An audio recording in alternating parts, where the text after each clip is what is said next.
প্রতিপক্ষকে বললেন তুমি আমার হাতে হাত দাও, আমি ইনশাআল্লাহ তোমাকে ওই জাহান্নামের আযাবে গ্রেফতার হয়ে আছে গোলাম আহমদ কাদিয়ানী বারাহে রাস্ত তোমাকে জাহান্নামে দেখাবো। আল্লাহ বলছেন লাইসা লাকা মিনাল আমরি শাই, আপনার অধিকার নেই যে তুমি বদদোয়া করে দেবে কেউ হেদায়েত পাবে না। হয়তো বড় কোনো একটা প্রোগ্রাম হচ্ছে, আয়সা মসজিদেই হচ্ছে ধরুন, তো আমরা পরিষ্কারের জন্য আসি, খিদমত করি, কিন্তু দেখা যাচ্ছে আমি আমার বাড়িতে গিয়ে আর কোনো ঝাঁট দেবো না, আর কোনো পরিষ্কার করার নেই।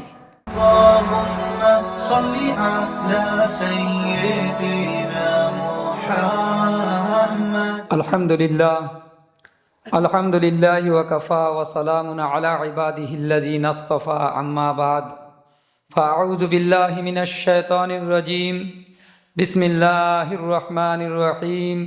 ইন্নাল্লাযীনা ক্বালু রাব্বুনাল্লাহু সুম্মা ইসতাকামু তাতানাজ্জালু আলাইহিমুল মালাঈকা আল্লা তাখাফু ওয়া লা তাহজানু ওয়া আবশিরু বিল জান্নাতিল্লাতী কুনতুম তুআদুন। নাহনু আউলিয়াউকুম ফিল হায়াতিদ দুনিয়া ওয়া ফিল আখিরাহ ওয়া লাকুম ফিহা মা তাশতাহি আনফুসুকুম ওয়া লাকুম ফিহা মা তাদউন নুজুলাম মিন গফুরির রহিম। ওয়ামান আহসানু কাওলাম মিম্মান দাআ ইলাল্লাহি ওয়া আমিলা সালিহান ওয়া ক্বালা ইন্নানী মিনাল মুসলিমিন। ওয়ালা তাস্তাবিল হাসানাতু ওয়ালাস সাইয়্যাহ ইদফা বিল্লাতী হিয়া আহসান ফাইদাল্লাযী বাইনাকা ওয়া বাইনাহু আদাওয়াতুন কাআন্নাহু ওয়ালিয়্যুন হামীম। ওয়ামা ইউলাক্কাহা ইল্লাল্লাযীনা সাবারু ওয়ামা ইউলাক্কাহা ইল্লা যু হাজ্জিন আযীম। وَإِمَّا يَنزَغَنَّكَ مِنَ الشَّيْطَانِ نَزْغٌ فَاسْتَعِذْ بِاللَّهِ إِنَّهُ هُوَ السَّمِيعُ الْعَلِيمُ। صدق الله العظيم। ভাই আলহামদুলিল্লাহ, আমাদের যে আলোচনা চলছিল হিজ্জে আজিমের উপরে, আমরা 4 এবং 5 নম্বর রুকুর মধ্যে সূরা হামিম আস-সাজদাতে আলোচনা করছিলাম। এখানে যে প্রথমে 3 আয়াতের মধ্যে কি বলা হয়েছে হিজ্জে আজিম সম্পর্কে, সেটা হচ্ছে প্রথম 3 আয়াতে যেটা বলা হয়েছে যে মাকামে বেলায়াতের দরজা, এই দরজা যাদের হাসিল হয়েছে তাদের গুণাবলী কি কি হবে এটা। আর দ্বিতীয় রুকুতে গিয়ে, তার পরের রুকুতে গিয়ে আলোচনা হচ্ছে মাকামে বেলায়াতের দরজা, তো একটা আলোচনার বিষয় 3 আয়াতের মধ্যে। আর তারপরে মাকামে দাওয়াতের ব্যাপারে, দাওয়াত ও তবলিগের কাম করনেওয়ালা সাথী যারা আছে তাদের গুণাবলী এবং কি কি সিফাত থাকলে দাওয়াত ফেলাতে পারবে, পৌঁছাতে পারবে মানুষের কাছে এবং মানুষ সে দাওয়াতকে কবুল করবে, সেই সমস্ত গুণাবলী এখানে বয়ান করা হয়েছে।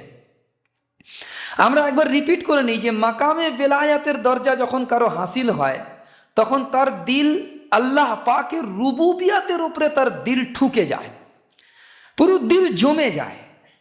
আর আমরা কথাও বলেছিলাম যে সূরা আসরে যে 4 শারায়েতে নাজাতের মধ্যে ক্লাইম্যাক্স বয়ান করা হচ্ছে এখানে, যে 4 শারায়েতে নাজাত ইল্লাল্লাযীনা আমানু, ঈমান, ওয়া আমিলুস সালিহাত, নেক আমাল, আর ওয়াতাওয়াসাউ বিল হক, তাওয়াসি বিল হক যেটা হকের দাওয়াত, আর তাওয়াসি বিস সবর, এই 4 শারায়েতে নাজাতের যে ক্লাইম্যাক্স বয়ান করা হচ্ছে এখানে, যে ঈমানিয়াতের সবথেকে চূড়া কি, যে আল্লাহ পাকের রুবুবিয়াতের উপরে বান্দার দিল ঠুকে যাবে, জমে যাবে একদম। আর যখন জমে যাবে কাইফিয়ত কি হবে, তার অ্যাটিটিউড কি বদলাবে, আল্লাহ তাখাফু ওয়া লা তাহজানু, এখানে তো ফেরেশতারা বলবে। আর সূরা ইউনূসে আছে আলা ইন্না আউলিয়া আল্লাহি লা খাউফুন আলাইহিম ওয়া লা হুম ইয়াহজানুন, যারা আউলিয়া আল্লাহ হয়ে যাবে তাদের না কোনো ভয় থাকবে না কোনো চিন্তা থাকবে, যেহেতু তারা জানে আল্লাহ আমার কাম বানানেওয়ালা, আল্লাহ আমার পুস্তপানা, আল্লাহ সুবহানাহু ওয়া তাআলা আমার মালিক ও খালিক, এবং আল্লাহ সুবহানাহু ওয়া তাআলা আমার বন্ধু, দোস্ত, ওলি আল্লাহ। যখন এটা তার দিলের মধ্যে পরিপূর্ণরূপে জমে যাবে তখন তার কোনো না ভয় থাকবে না কোনো চিন্তা থাকবে, কৈফিয়ত তৈরি হবে। আর ফেরেশতারা তাদেরকে ইস্তেকবাল করবে মৃত্যুর সময় তারপরে কবর থেকে যখন কিয়ামতের ময়দানে উঠবে তখন তারা ফেরেশতারা এই কথার সাথে ইস্তেকবাল করবে, আল্লাহ তাখাফু ওয়ালা তাহজানু ওয়া আবশিরু বিল জান্নাতিল্লাতী কুনতুম তুআদুন। কোনো ভয় নেই, কোনো চিন্তা নেই, চলো আল্লাহ পাক বাশারাত দিচ্ছে, খুশখবরি দিচ্ছে তোমাদেরকে জান্নাতের জন্য। ফের জান্নাতের ক্যাটাগরিজ বয়ান করা হয়েছে যে জান্নাতে কিভাবে তাদেরকে মেহমানদারি করা হবে এটা। কিন্তু এখানে এই শব্দটার উপরে একটু গৌর করতে হবে যে ওয়ালাকুম ফিহা মা তাশতাহি আনফুসুকুম ওয়ালাকুম ফিহা মা তাদদাউন, যে যা তারা মনের মধ্যে খায়েশ হবে আল্লাহ সেটা পুরো করবেন। ওয়ালাকুম ফিহা মা তাদদাউন, যা চাইবে আল্লাহ সেটা পুরো করবে। তারপরে আছে নুজুলাম মিন গফুরির রহিম, তোমার রবের পক্ষ থেকে এই তিন ক্যাটাগরিজ বয়ান করার পরে কিন্তু এই আয়াতকে শেষ করেছে গফুর আর রহিম, দুটো আল্লাহ সুবহানাহু ওয়া তাআলার গুণবাচক নাম দিয়ে এই আয়াতকে শেষ করার মানে কি? মানে হচ্ছে এটা যে আল্লাহ গফুর ভি রহিম ভি, আর আল্লাহর গফফারিয়ত তোমাদের সাথে সামিলে হাল যতক্ষণ না হচ্ছে, আল্লাহর রহমানিয়ত তোমাদের সাথে যতক্ষণ না সামিলে হাল হচ্ছে, নেহায়েত তোমরা নিজের আমলের বুনিয়াদে আল্লাহর জান্নাতে প্রবেশ করতে পারবে না। এটা বান্দার মধ্যে তাওয়াজু এবং বিনয় পয়দা হবার একটা লক্ষণ, যে বান্দা যেন ইবাদতের মধ্যে মাগরুরিয়াত, অহংকারী না হয়ে যায় যে আমি অনেক ইবাদত করেছি, অনেক দান ধ্যান করি, অনেক হজ করেছি, অনেক আল্লাহর দ্বীনকে প্রচার করার জন্য, দাওয়াতের জন্য আমি বহু কোরবানি করেছি, সুতরাং আমি জান্নাতে যাব না তো আর কে যাবে। এই ধরনের যে ফখর, শয়তানের যে হামলা এখান থেকে আসবে, তার মধ্যে অহংকার সৃষ্টি করে দেবে। এই অহংকারের ক্ষেত্রে ঠিক তার বারআক্স বিপরীত শব্দ আল্লাহু গফুর নুজুলাম মিন গফুরির রহিম শব্দ দিয়ে বোঝাতে চাইছেন যে আল্লাহ তো গফুর এবং আল্লাহ রহিম, নেহায়েত কেউ তার নিজের আমলের বুনিয়াদে কাল কিয়ামতে জান্নাতে যেতে পারবে না। হ্যাঁ, আমল করতে হবে, আমল পাক্কা সচ্চা থাকতে হবে, ঈমান পোক্তা থাকতে হবে, সহি সালামত থাকতে হবে। তারপরে আল্লাহ পাকের গফফারিয়ত এবং রহমানিয়ত যদি আমাদের সামিলে হাল হয়, আল্লাহ যদি দয়া করেন, তবেই আমি জান্নাতে যেতে পারবো। এ কথাটাকে নোট করার বড় গুরুত্বপূর্ণ কথা। তাহলে কি হবে, আমরা অহংকার থেকে, ইবাদত করার পরে অহংকার থেকে মুক্ত থাকব। কারণ শয়তান যে আছে সে ব্যবসায়িকের মতো, যারা ব্যবসা করে, যেমন আমরা ব্যবসা করি, তো আমরা কোন মাল মার্কেটে পুজোর সময় চলবে, কোনটা ঈদের সময় চলবে, ওই ডিজাইন চুজ করি আমরা। দেখুন, যখন ভারী ডিজাইন সেটা কিন্তু চলবে ঈদের সময়, আর হালকা সিম্পল ডিজাইন চলবে পুজোর সময়। এটা আমরা যে একটা, আমাদের যে একটা জ্ঞান আছে এই ব্যাপারে, এবং ব্যবসায়ীদের আরও বেশি জ্ঞান আছে আরও, কেন যে কোন মালটা কোন সময় কাস্টমার, কী ধরনের কাস্টমার কিনবে, সে জ্ঞান থাকতে হবে। ঠিক সেরকমই শয়তানের ওয়াসওয়াসাকে কবুল করবে কোন মানুষটা, কোন ওয়াসওয়াসা কবুল করবে, সে মানুষের বিভিন্ন যেমন ক্যাটাগরি আছে, ওয়াসওয়াসা দেওয়ারও ক্যাটাগরিজ আছে। যে একটা আলিম লোক, সে কিন্তু কোনো জাহেলানা ক্যাটাগরি, যে তাকে মানে যদি পথভ্রষ্ট করতে চায় শয়তান, সে কিন্তু কবুল করবে না। তাকে আলিমানা আন্দাজে করতে হবে, যাতে করে ওই আলিম কবুল করে। একজন বড় আবিদ লোক আছে, তাকে ফাঁসাতে গেলে, তাকে শয়তানের ওয়াসওয়াসার মধ্যে ফাঁসাতে গেলে, শয়তানের জালের মধ্যে ফাঁসাতে গেলে তার ক্যাটাগরিতে তাকে ওয়াসওয়াসা দিতে হবে। একটা শিক্ষিত ছেলে, তাকে কিভাবে ফাঁসাতে হবে, একটা অশিক্ষিত ছেলে তাকে কিভাবে ফাঁসাতে হবে, একটা হাফিজকে কিভাবে ফাঁসাতে হবে, ইয়ে সব কিছু তরিকা শয়তানের জানা আছে। তো যে খুব বেশি ইবাদত করে, তাকে যদি বেদাত করতে বলা হয়, শিরক করতে বলা হয়, সে কিন্তু করবে না। তাকে বলা হবে তুমি তো বহু ইবাদত করেছো। যেমন একটা ঘটনা আছে শেখ আব্দুল কাদের জিলানী রহমতুল্লাহি তাআলা আলাইহি সম্পর্কে, যে ঘটনা আছে, সে ঘটনাটা খুব মশহুর ঘটনা, যে এত ইবাদত করেছেন উনি, তো আল্লাহ পাকের পক্ষ থেকে, মানে একজন শয়তান এসে বলছেন, আল্লাহ পাকের পক্ষ থেকে নয়, শয়তান এসে বলছেন ওনাকে যে তুমি এত ইবাদত করেছো, তোমার নামাজ মাফ হয়ে গেছে। তো ওনাকে এসে বলেছে, তো উনি তো বহুত বড় ইলমওয়ালা ছিল, যে তুমি এত ইবাদত করেছো, আল্লাহ তোমার উপরে রাজি আর খুশি হয়ে গেছে, তোমাকে নামাজ মাফ করে দিয়েছে। তো উনি তো বড় ইলমওয়ালা, আর ওটা যদি আমাদেরকে ওই ওয়াসওয়াসাটা দিয়ে দেয়, যেহেতু আমরা জাহেল মূর্খ, তো আমাদেরকে ওয়াসওয়াসাটা দিলে বলো হ্যাঁ ঠিকই, কথা একদম সত্য বলেছে, আমি তো সত্যিকারের অনেক ইবাদত করেছি, এখন নাহলে নামাজ যদি মাফ হয় তো হতে পারে, রোজা মাফ হয় তো হতে পারে, তা আমি ওটাকে বিশ্বাস করে নেবো আর নামাজ ছেড়ে দেবো। কিন্তু শায়েখ আব্দুল কাদের জিলানী রহমতুল্লাহ বহুত বড় ইলমওয়ালা লোক ছিলেন। তিনি বললেন, আরে শয়তান, রসুল্লাহ সাল্লাল্লাহু আলাইহি ওয়াসাল্লামের থেকে উঁচু দরজা আর কার হাসিল ছিল? তথাপি হুজুরে পাক সাল্লাল্লাহু আলাইহি ওয়াসাল্লাম ইন্তেকালের আইন মুহূর্তে দুইজন সাহাবীর কাঁধে ভর দিয়ে নামাজের জন্য যাচ্ছেন, আর আমার নামাজ মাফ হয়ে গেছে। আমি কি এমন ইবাদত করেছি? তো শয়তান বলেছে, তোর ইলিম ছিল তাই তুই বেঁচে গেছিস। ফের আর একটা ওয়াসওয়াসা। তখন হজরতে আব্দুল কাদের জিলানী রহমতুল্লাহ আলাইহি ওনাকে মানে যেভাবে ভাগিয়েছেন, তো আল্লাহ পাক ওনাকে বাঁচিয়েছেন সেইভাবে। তো এক একটা ওয়াসওয়াসা এক এক রকমের দেয়। তো আমাদের ওয়াসওয়াসা কারা? যারা ইবাদত করনেওয়ালা তাদেরকে ওয়াসওয়াসা দেবে, তুমি তো এত ইবাদত করেছো, তো তুমি কি যা জান মাল যা কোরবান করেছো আল্লাহর রাস্তায়, তো তোমাকে আল্লাহ কবুল করবে না তো আর কাকে কবুল করবে? এই যে জিনিসটা বলা হচ্ছে, তো এখান থেকে নুজুলাম মিন গফুরির রহিম এ পুরবার আখ শব্দকে বুঝিয়ে দিয়েছেন। এরপরে চলে আসুন আর একটা কথা, যে যখন মানুষের আল্লাহর রুবুবিয়াতের উপরে দিল ঠুকে যায়, তখন তার দিলের কৈফিয়ত উখরাবি এতেবারেতে, আখিরাতের অ্যাঙ্গেল থেকে তার দিলের কৈফিয়ত কি হবে? যে আল্লাহ আমার উপরে রাজি কি করে হবে, আল্লাহ আমার উপরে খুশি কি করে হয়ে যাবে, আমি কিভাবে আল্লাহর প্রিয় পাত্র হয়ে যাব, আল্লাহ আমার হয়ে যাবে, আমি আল্লাহর হয়ে যাব। এই চিন্তাটা হচ্ছে উখরাবি অ্যাঙ্গেল থেকে, আখিরাতের অ্যাঙ্গেল থেকে তার মধ্যে এটা একদম জাগরুক থাকবে সর্বক্ষণিক। কিন্তু দুনিয়াবি হতে পারে তার কি চাহাত থাকবে, তার কি ধ্যান জ্ঞান কি এম থাকবে, তার টার্গেট কি থাকবে, দুনিয়াবি হতে পারে। উখরাবি হতে পারে তো ওটা থাকবে, এটা তো সবাই মেনে নিচ্ছি। কিন্তু উখরাবি হতে পারে তো এটা মেনে নিচ্ছি, কিন্তু দুনিয়াবি হতে পারে তো কি থাকবে? যে তার ধ্যান জ্ঞান থাকবে এরকম, তার টার্গেট থাকবে এরকম, যে আমি একটা বিল্ডিং করেছি, আর একটা বিল্ডিং কি করে হয়, একটা কারবার করেছি, আরও কি করে বড় একটা ব্যবসা করে আরও বেশি মাল জমা করতে পারি,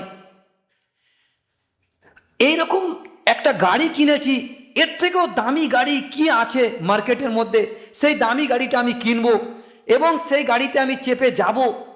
এই সব কি তার টার্গেট থাকবে? কি মনে হচ্ছে এইরকম ব্যক্তির? না। তাহলে কি থাকবে?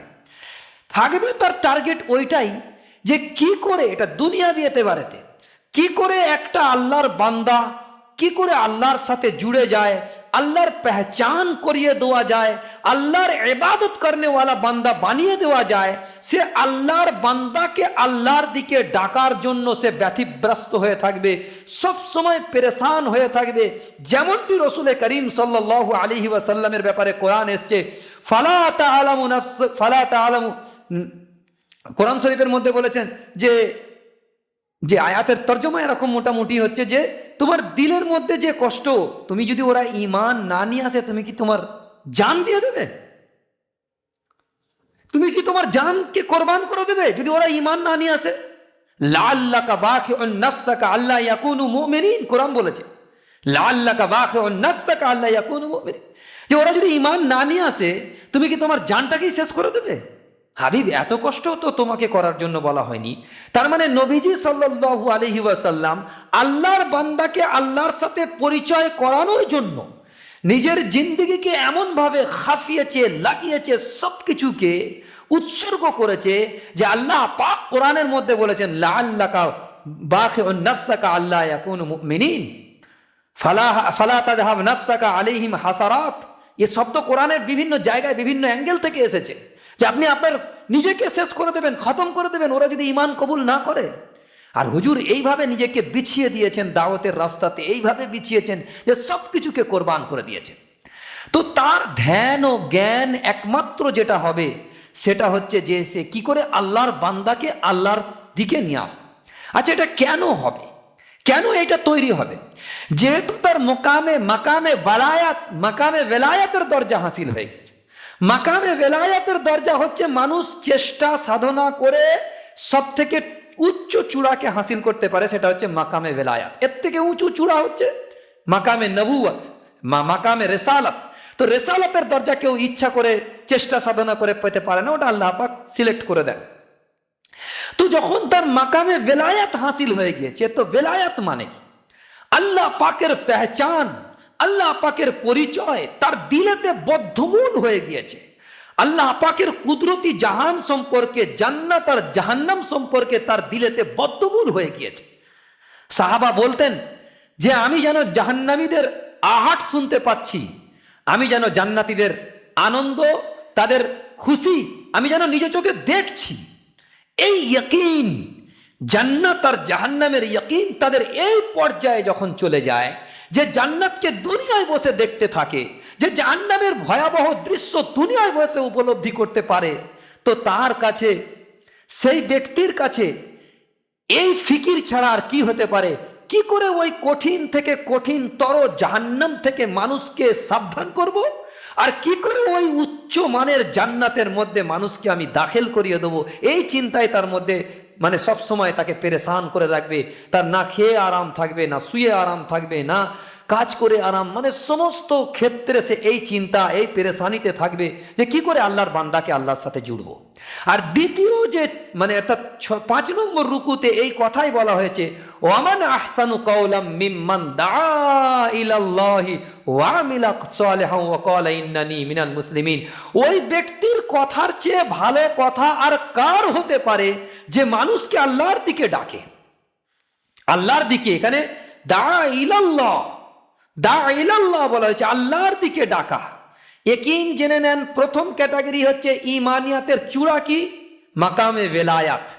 আর আমালিয়াতের চূড়া কি? ইস্তেকামাত।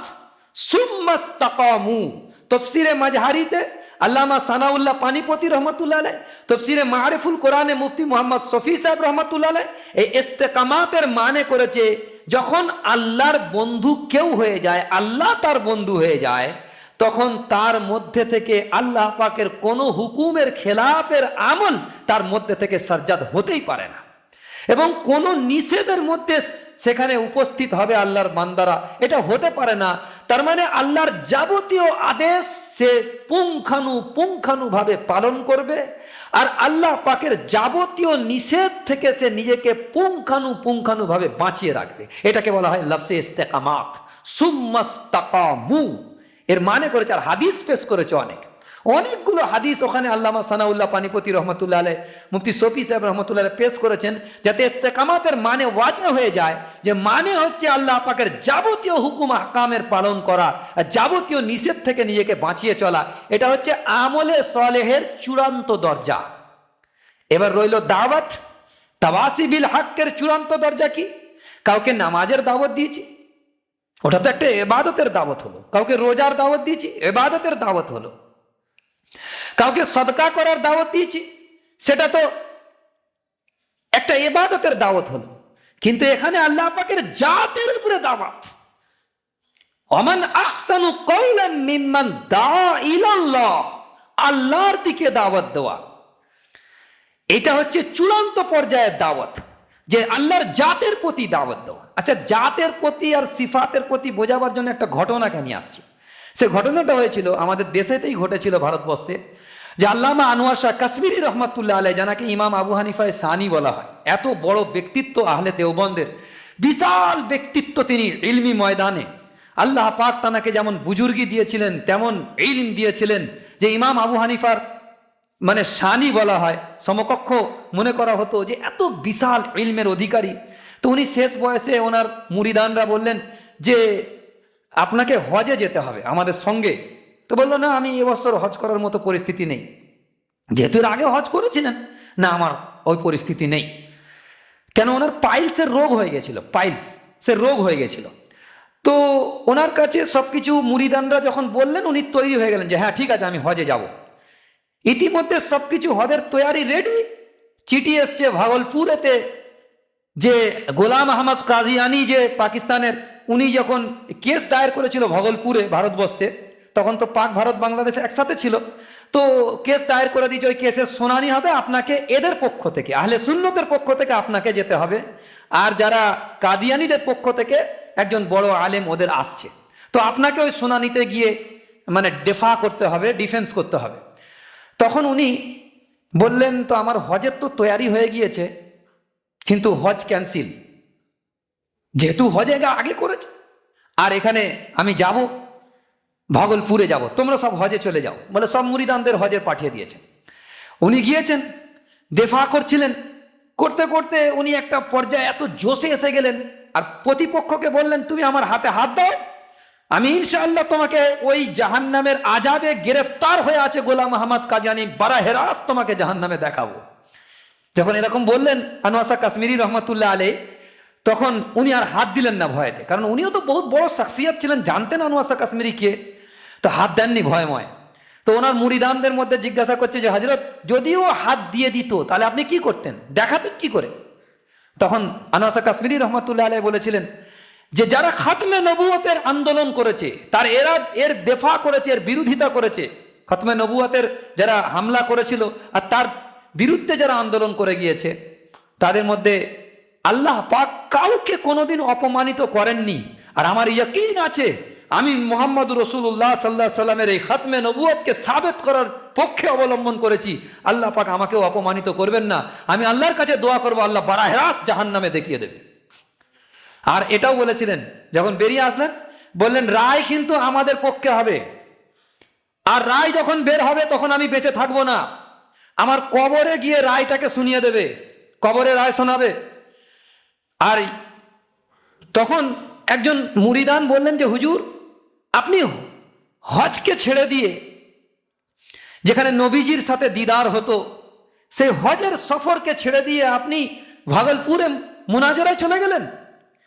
তখন উনি একটা কথা বলেছিলেন যেটা এই কথার সাথে সম্পৃক্ততা আছে, সেটা হচ্ছে এই, তিনি বলেছিলেন আমি সারা জিন্দগি নবীজির কালামের প্রতি মেহনত করেছি, নবীজির কথা কাজ কি হুজুরের চরিত্র, হুজুরের জিন্দগির ওপরে কেতাব লিখেছি, ওর ওপরে দেফা করেছি, ওর ওপরে সব করেছি, কিন্তু ওটা হুজুরের কথা ছিল, হুজুরের কাজ ছিল। কিন্তু আজকের যে গোলাম আহমদ কাদিয়ানী যে দাবি করেছে নবুয়তের, ওটা নবীর জাতের ওপরে হামলা হচ্ছে, আর এটা নবীর সিফাতের ওপরে হামলা ছিল, সেদিকে আমি দেফা তো করে এসেছি, কিন্তু জাতের ওপরে হামলা আরো বড়, ওই জন্য হজকে মুলতুবি দিয়ে নবীর জাতের ওপরে হামলার জন্য আমি দেফা করার জন্য আগে এটাকে প্রাধান্য দিয়েছি।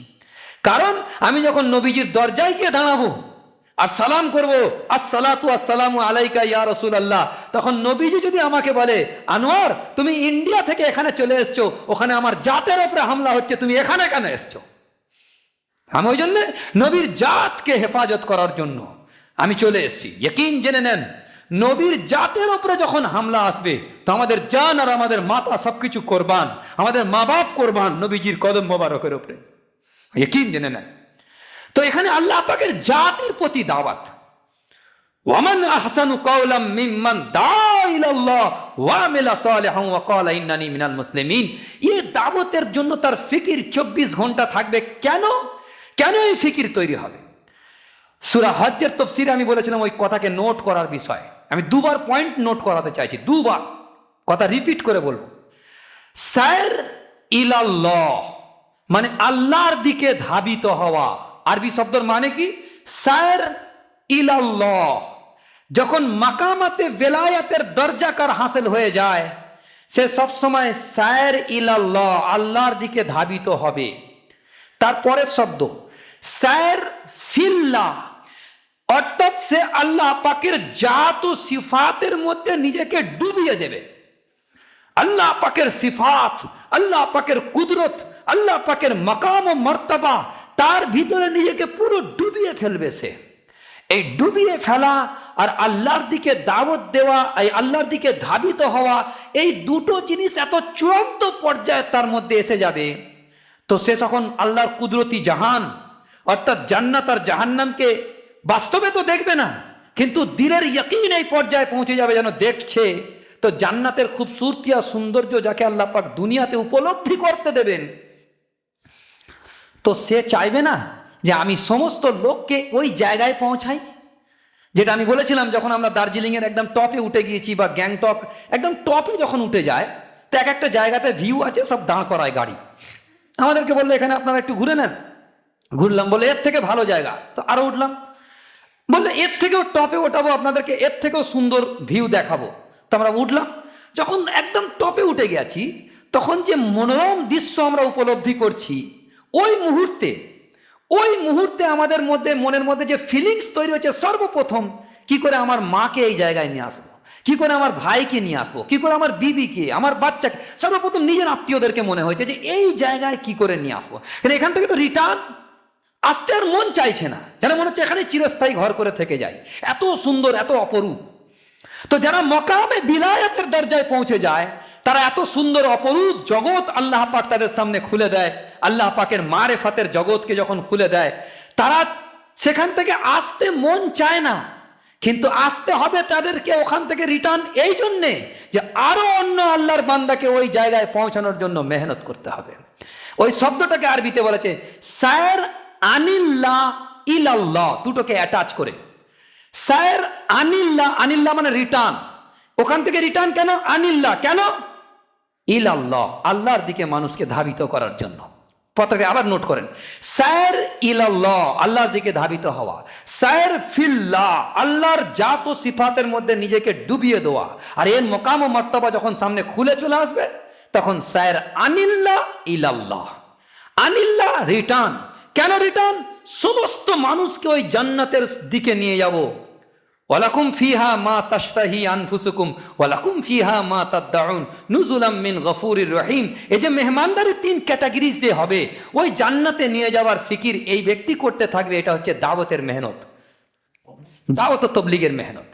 আচ্ছা, এই মেহনতের সাথে সাথে কি হবে? ওয়ামিলা সালিহাও, এবং সে শুধু দাওয়াত দেবে শুধু না, তখন নিজের জিন্দিগিকে আমল দিয়ে সাজিয়ে দেবে। সে নিজের জিন্দিগি ফুল ফল দিয়ে সেজে যাবে। নিজের জিন্দিগি যখন ফুল ফল দিয়ে সেজে যাবে, তখন সে ঝুঁকাওয়া হবে। যে গাছের ডালেতে, যে ডালটাতে বেশি ফল ধরবে, সে ডাল ঝুঁকবে। আমার বাড়িতে দেখবেন ওই গাছ আছে, গাছ মানে মোসাম্মি লেবুর গাছ, বড় বড় লেবু যে ডালটাতে হচ্ছে সেই ডাল ঝুঁকে যাচ্ছে। ওকে কাঠ দিয়ে সেটিং দিতে হচ্ছে যাতে করে ফলের ভারীতে ও ডাল নিতে পারছে না। সেরকমই যে ব্যক্তি যত বেশি আমলে মজবুত হয়ে যাবে, তার জিন্দগি তত বেশি তাওয়াজু, বিনয় পয়দা হয়ে যাবে। এটাই তার রেসিফোকাল একটা নতিজা, যে তার মধ্যে আসলেই ওয়ামিলা সালেহান। আচ্ছা, ইয়াকিন জেনে নেন, যদি কোনো দায়ী দাওয়াত দিচ্ছে কিন্তু তার জিন্দগির আমল দাওয়াতের খেলাফ হচ্ছে, তো এতে দাওয়াত মুয়াসসির হবে না। মুয়াসসির মানে যে যাকে দাওয়াত দেওয়া আছে সে মুতাসির হবে না, সে ওর মধ্যে সেটা কবুল করবে না। শুধু এতটুকু ক্ষতি এর মধ্যে না, এতটুকু ক্ষতির মধ্যে সীমাবদ্ধ না, বরং আরো আগে বেড়ে ক্ষতি কি হবে? দাওয়াত বদনাম হয়ে যাবে। দাওয়াত বদনাম হয়ে যাবে যদি সে তার দাওয়াতের বিষয়বস্তু নিজে আমল না করে। তাহলে দাওয়াতের যাকে দেওয়া হবে সে কবুল করবে না, মুয়াসসির হবে না, এতটুকুর মধ্যে সীমাবদ্ধ নয়, বরং দাওয়াত বদনাম হয়ে যাবে। যে দেখো জালাল ভাই এত ভালো ভালো কথা বলছে, কিন্তু দেখো নিজের জিন্দিগি দেখো, ফজরের নামাজে জালাল ভাই নেই, রমজান মাসে খুল্লাম খুল্লা খাচ্ছে, দেখো সুদ নিয়ে ঘট করেছে। বলবে কি বলবে না? বলবে কি বলবে না? বোনের অংশ মেরে দিয়েছে। সব কথা তখন বলবে যখন সে দায়ী হবে আর নিজের জিন্দিগি আমল থেকে খালি হবে, দাওয়াত বদনাম হয়ে যাবে। ইয়াকিন জেনে নেন, আমি একটা কথা বলে দিচ্ছি, যে আমাদের আয়সা মসজিদে বা অন্য কোনো মসজিদে যখন আমরা ছিলাম, ওই দানেশ সেকলেন মসজিদে যেখানে আমি পড়তাম, তো ওখানে জুম্মার দিন হবে মসজিদ পরিষ্কার করবো। কেন? মসজিদ পরিষ্কার করা কত স্বভাবের কাজ, সব পরিষ্কার করবো। বড় বড় লোক আসবে, সব বড় কোনো একটা প্রোগ্রাম হচ্ছে, আয়সা মসজিদেই হচ্ছে ধরুন, তো আমরা পরিষ্কারের জন্য আসি, খিদমত করি। কিন্তু দেখা যাচ্ছে আমি আমার বাড়িতে গিয়ে আর কোনো ঝাঁট দেবো না, আর কোনো পরিষ্কার করার নেই। দেখা যাবে আমি লোককে খুব আপ্যায়ন করছি, কিন্তু আমার বাড়িতে যখন কেউ যাবে দেখা যাবে আপ্যায়ন পাওয়া যাবে না। এই যে বারাক্স আমল আমরা মনে করেছি মসজিদের মধ্যেই সীমাবদ্ধ, যে কোনো জায়গায় বড় ইস্তেমা হচ্ছে তো বড় পায়খানাও পরিষ্কার করে দিচ্ছে, একদম হাত দিয়ে পরিষ্কার করে দিচ্ছে, কিন্তু নিজের বাড়ির পায়খানাটা ছোট বউ পরিষ্কার করবে, নাহলে মেজ বউ করবে, ঝগড়া হচ্ছে এর মধ্যে। কিন্তু সবই কাম করনেওয়ালা সাথ। আমি একটা ন্যাচারাল কথা বলতে চাই, যাতে করে কেউ না দিলে নিয়ে নেন, ন্যাচারাল কথা। কিন্তু দাওয়াত বদনাম হয়ে যাবে এ থেকে। আর এখানে দেখেন হাদিস কি এসছে, যে আত-তুহুরু শাতরুল ঈমান, সহিহ মুসলিমে হাদিসটা এসছে, আত-তুহুরু শাতরুল ঈমান, ঈমানের অর্ধেক হচ্ছে পরিষ্কার পরিচ্ছন্নতা, পবিত্রতা হচ্ছে পুরো ঈমানের মধ্যে অর্ধেক।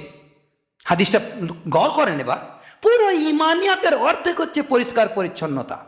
দ্বিতীয় হাদিস যেটা সহিহ বুখারীতে এসছে, যে নবী করিম সাল্লাল্লাহু আলাইহি ওয়াসাল্লাম ইরশাদ করেছেন, বিশুদ্ধ বিবেক মাত্রই, যাদের বিবেক বিশুদ্ধ আছে তারা পরিষ্কার পরিচ্ছন্নতার দিক থেকে 5টা জিনিসের প্রতি খেয়াল রাখবে। 1 নম্বর হচ্ছে যে খতনা করা, 1 নম্বর খতনা করা, আর 2 নম্বর হচ্ছে নাভির নিচে পশম কামাই মানে পরিষ্কার করা, এবং মোচ কেটে ফেলা, নখ কাটা এবং বগলের পশম উপড়ে ফেলা। কিন্তু কেউ যদি ওপড়াতে কষ্ট বোধ করে তাহলে সে যেন চেঁচে ফেলে, এই কথাটা আছে। আচ্ছা, এইটা তাহলে পরিষ্কার পরিচ্ছন্ন শারীরিক দিক থেকে হলো। আর ওই হাদিসে বলা হলো ইমানের অর্ধেক হচ্ছে পরিষ্কার পরিচ্ছন্নতা। ফের তিরমিজি শরীফের হাদিস, যেটা 107 নম্বর পেজেতে জিলদে নাম্বার আউয়ালে আছে। কি আছে হাদিসটা? গৌর করার আছে। নবীজি সাল্লাল্লাহু আলাইহি ওয়াসাল্লাম বলছেন যে আল্লাহ তাআলা স্বয়ং পবিত্র, তিনি পবিত্রতাকে পছন্দ করেন। আর অতএব তোমরা সকলেই বাড়ির আঙ্গিনাকে পরিষ্কার পরিচ্ছন্ন রাখো। বাড়ির আঙ্গিনাকে, আচ্ছা আঙ্গিনা শব্দের মানে কি? উঠোন বলি আমরা, আঙ্গিনা। তো আঙ্গিনাকে পরিষ্কার রাখো। দেখবে ধরো একটা বিল্ডিং এর মধ্যে 4 ভাই আছে, 5 ভাই আছে, তো তাদের বিবিরাও আছে, ভাইয়েরাও আছে, ছেলেপুলেরাও আছে।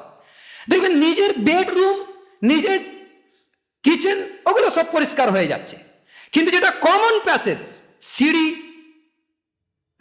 কমন প্যাসেজ, উঠোন মানে আঙ্গিনা, এগুলো কিন্তু পরিষ্কার হচ্ছে না। কেন? ওটা ইতস্তত বোধ করছে যে উনি করবে, এ মনে করছে উনি করবে, এ মনে করছে আমি একাই কেন করব। এই নিয়ে ওই যে কমন প্যাসেজটা কিন্তু নোংরাই হয়ে আছে। কিন্তু ইয়াকিন জেনে নেন, আমরা যে রোজানা ইমানের মেহনতের কথা বলছি, ইমানের দাবি হচ্ছে পরিষ্কার পরিচ্ছন্নতা, আর পুরো ইমানিয়াতের অর্ধেক হচ্ছে পরিষ্কার পরিচ্ছন্নতা। দেখবেন মসজিদের পায়খানা সবসময় নোংরা হবে। কেন? ও তো কমন জিনিস। ওকে আমার আব্বা জানেন নাকি ওটা যে আমি করব পরিষ্কার? সবাই বাথরুম করবে আর আমি পরিষ্কার করব? এটা হবে না। একটা মেজাজ তৈরি করুন যে আমাদেরকে এই হাদিসের উপরে আমল করছে, আল্লাহ আমাকে সওয়াব দান করবে। ইমানের অর্ধেক যখন আমি মনে করব, তখন এই কাজটা করা কিন্তু আসান হবে। বাড়িতে ঝগড়ার খাতেমা হয়ে যাবে। বাড়িতে যে ঝগড়া হয় এর খাতেমা হয়ে যাবে। ওই জন্য কমন প্যাসেজগুলো কেউ করতে চায় না। রাস্তায় লাইট কেউ দিতে চায় না। নিজের ঘরে খুব লাইট দিয়েছে, লাইটিং করে দিয়েছে, এক্সট্রা লাইট দিয়েছে, ঝাড়বাতি ঝুলিয়ে দিয়েছে, কিন্তু রাস্তায় একটা 5 ওয়াটের ল্যাম্প দেওয়ার মতো ক্ষমতা তার নেই। কেন?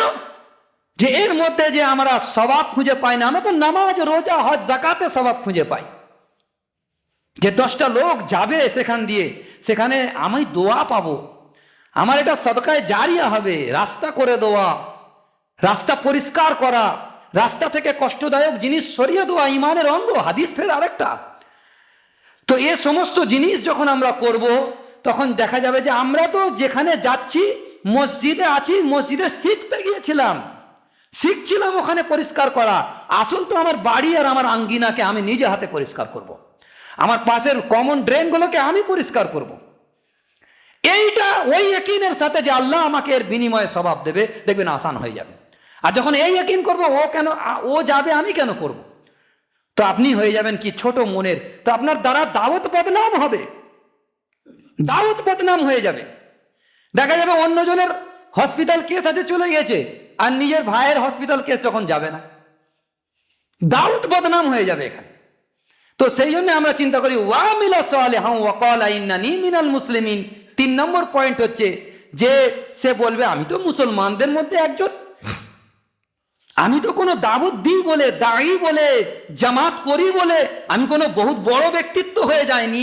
বরং হার মুসলমানের দায়িত্ব হচ্ছে আল্লাহর দিকে মানুষকে ডাকা। যখন এইটা মনে করবে, তার মধ্যে বিনয় এবং তাওয়াজু পয়দা হবে। এ গুণ হাসিল করতে হবে আমাদেরকে।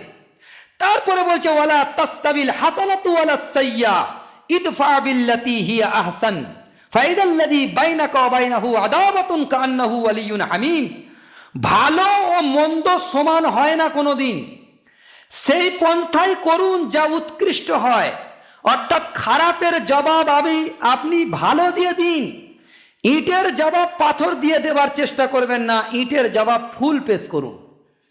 এ মাকামে দাওয়াতের উপরে। আচ্ছা, এখানে একটা কথা নোট করা, মাকামে দাওয়াতের উপরে নোট করার বিষয় হচ্ছে এটা যে মাকামে দাওয়াত অর্থাৎ দাওয়াতের ময়দানে যখন কোনো মুসলমান কাজ করবে, তখন ঝুঁকে যাওয়া, মাফি চেয়ে নেওয়া, মাফ করে দেওয়া, এই রাবিস্তার মধ্যে থাকবে।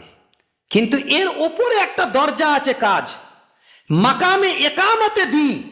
খুব ভালো করে বুঝবেন, কেউ যদি মনে করে যে অনেকজন বায়ান করতে গিয়ে কোনো একটা বিষয়কে বায়ান হাইলাইটস এমনভাবে করছে, দিনের অন্য ফরজ জিনিসকে এনকার করে বসতেছে। বায়ানের মধ্যে এখন ইনহেরাফ এরকম হচ্ছে, খুব ভালো করে বোঝেন।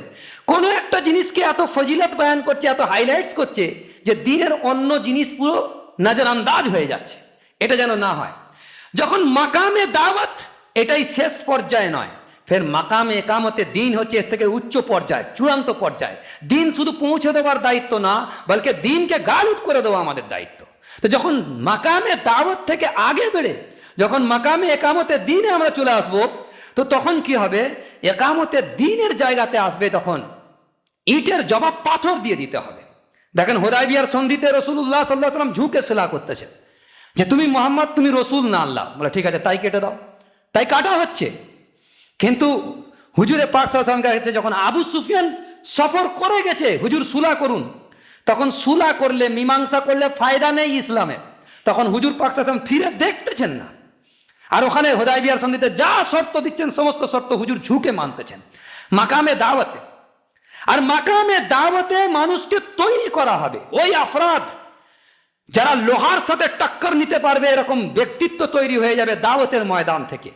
তাদের তাজকিয়ায়ে নফস, তাদের কোরআনের ইলম, তাদের হিকমতের ইলম তাদেরকে শিখিয়ে যখন পাথর করে দেবে, তো খার বনে ইয়া আগ মে জল ইয়া খাক মে মিল, তুই আগুনে জ্বলে যাও আর খাকেতে মিলে যাও। যখন লোহা তৈরি হয়ে যাবে তব কাম বানে, তখন কাজ হবে। তুমি আগুনে পুড়ে যাও, তুমি পুড়ে পুরো পিক হয়ে যাও, তখন বড় বড় হাতুড়ি তোমাকে মারবে, হাতুড়ি ঠিকরে চলে যাবে, তুমি ভাঙবে না। ওরকম যখন তৈরি হয়ে যাবে, তখন যে বাতিলানা নিজাম দুনিয়াতে কায়েম আছে তার সাথে টক্কর বল নেবে ইমানওয়ালা, তার সাথে টক্কর বল নেবে। আসো কার বাহুতে কত ক্ষমতা আছে, আসো এবারে। হুজুর এরকম টক্কর বল নিয়েছিলেন, শুধু দাওয়াত দিয়ে কাজ শেষ করেননি।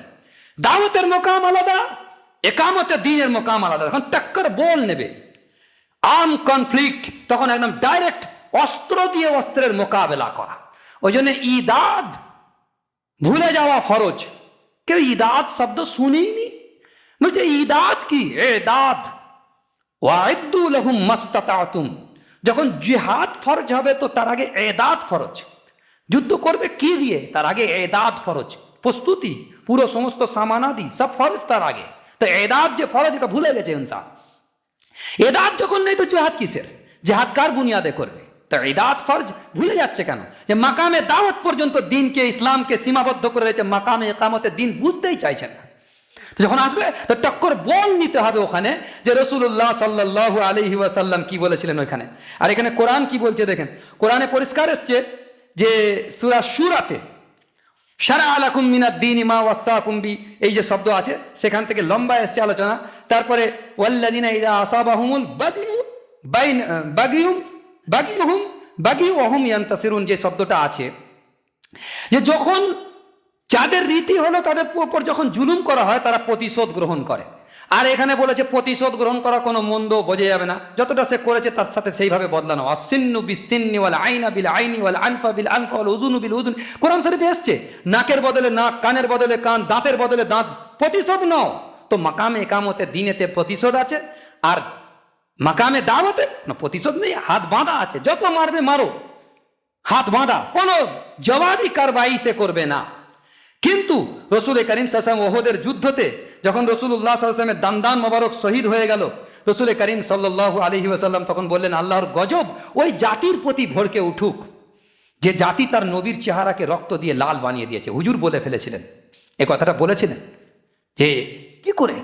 তখন আল্লাহ পাক ফরান আয়াত নাজিল করেছে, লাইসা লাকা মিনাল আমরি শাই আও ইয়াতুবা আলাইহিম আও ইউআযিবাহুম ফাইন্নাহুম যালিমুন, যে এ বিষয়ে তোমার কোনো অধিকার নেই, যে হয়তো তিনি তাদেরকে ক্ষমা করতে পারেন অথবা আযাব দিতে পারেন, যেহেতু তারা তো আযাবের মুস্তাহিক ছিলেন। আল্লাহ বলছেন লাইসা লাকা মিনাল আমরি শাই, আপনার অধিকার নেই যে তুমি বদদুয়া করে দেবে, কেউ হেদায়েত পাবে না হয়তো। কিন্তু এরা তিনজন, ইবনে হাজার আসকালানী রাহমাতুল্লাহ আলাইহি বলছেন যে এরা তিনজন যে করেছিল ওহদের ময়দানে, যে অতর্কিতে পিছন থেকে আক্রমণ করেছিল, যখন এরা জিতে গিয়েছিল, পুরো ঘটনা লম্বা, তখন ইবনে হাজার বলতেছেন যে ওই তিনজনই মক্কা বিজয়ের পর মুসলমান হয়ে যায়। আর এই জন্যই হয়তো আল্লাহ পাক আয়াত নাজিল করেছিলেন যে ওদের ব্যাপারে তুমি বদদোয়া করবে না, কেন আল্লাহ হেদায়েতের মালিক, আল্লাহ হেদায়েত দিয়ে দেবে, তুমি কে বদদোয়া করার। তো এখানে যখন আসবে কথাটা আমি আগের হাতে পরে বলবো, কিন্তু রাসূলুল্লাহ সাল্লাল্লাহু আলাইহি ওয়াসাল্লাম পরবর্তী মুহূর্তেই ঠিক এইভাবে বলতেছিলেন, আল্লাহুম্মা গফির লিকওমি ফাইন্নাহুম লা ইয়ালামুন। ওই পরবর্তীতে এই কথাই বলেছিলেন, বারবার জবানে রটতেছিলেন, এ আল্লাহ আমার কওম বুঝতে পারিনি, একে মাফ করে দাও, এরা বুঝতে পারিনি আমি তোমার নবী, এদেরকে মাফ করে দাও। বারবার এটা রাসূল করিম সাল্লাল্লাহু আলাইহি ওয়াসাল্লাম তার যে আমল ছিল। ওয়া আখিরু দাওয়াহুম আলহামদুলিল্লাহ।